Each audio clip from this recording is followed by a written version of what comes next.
nañ mérite ñoom ñaar waaw waaw dara xewagul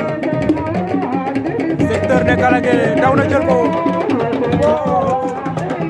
xale yaa ngay bëre ndeysaan xale yaa ngay bëre xale yi bëre nañ lu rëy léegi waaw waaw Brise bu bañ ndeysaan damay daan na ko waaw waaw lu arbitre wax Ameth Dione Tabé daan na Secteur de Galangué wala boog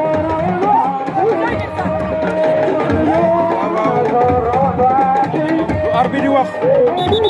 waaw waaw